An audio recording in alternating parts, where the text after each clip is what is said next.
Hello, welcome back to Storytime for Gateway Kids. We are so glad you're with us. We hope you enjoyed, we hope you're comfortable, you're snuggled up and you're ready for our story. This week we've got the Wish Cat. And I wonder what's going to happen in our story this week. Holly's house had a cat flap. It was a small door in a big door, so that a cat could come and go. But Holly didn't have a cat. One night, something magical happened. Holly saw a falling star. As the star tailed across the sky, she made a wish. "I wish I had a kitten," she whispered. A tiny, cuddly kitten who could jump in and out of the cat flap. Crash! Something big landed on the windowsill outside. It was a kitten! It was Tom, the scruffiest, most raggedy cat Holly had ever seen. He sat there in the moonlight, smiling a crooked smile. Meow. "I'm Tom, your wish cat," he seemed to say.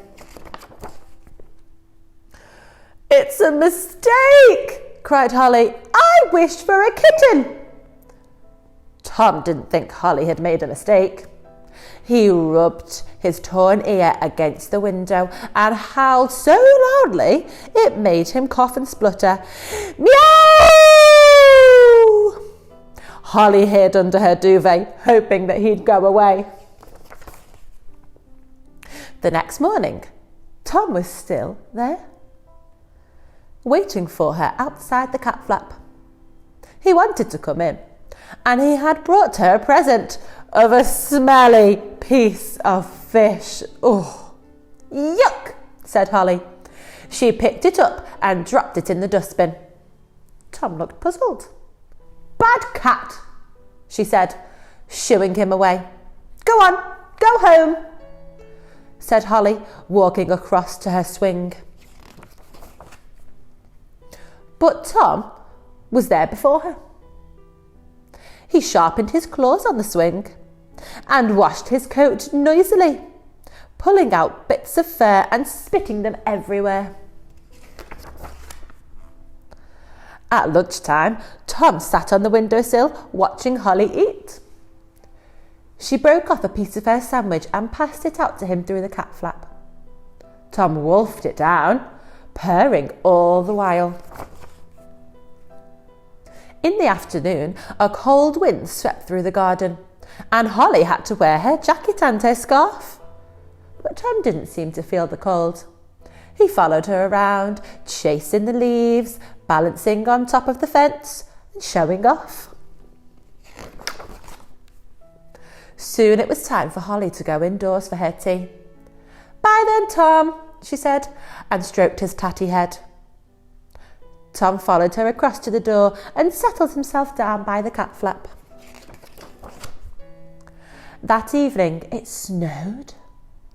Gleaming pom-poms of snow danced in the air. Outside the cat flap, Tom curled himself into a ragged ball to keep warm. Oh, he's cold. Soon there was a white cushion of snow all over the doorstep and on top of Tom.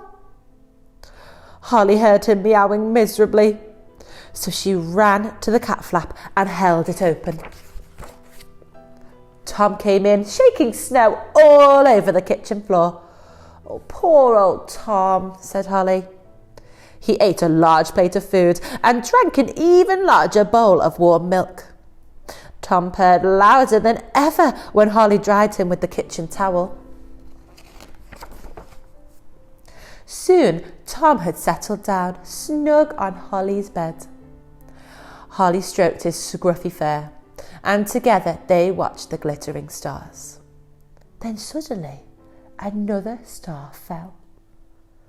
But Holly couldn't think of a single thing to wish for.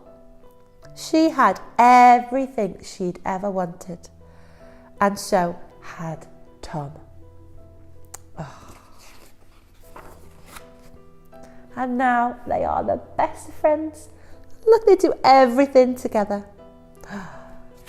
Isn't that such a lovely story? I love that one. I hope you enjoyed it too. Right, kids, shall we pray together before we leave? Let's put our hands together and let's close our eyes. Gentle Jesus, hear my prayer. Keep me in your tender care.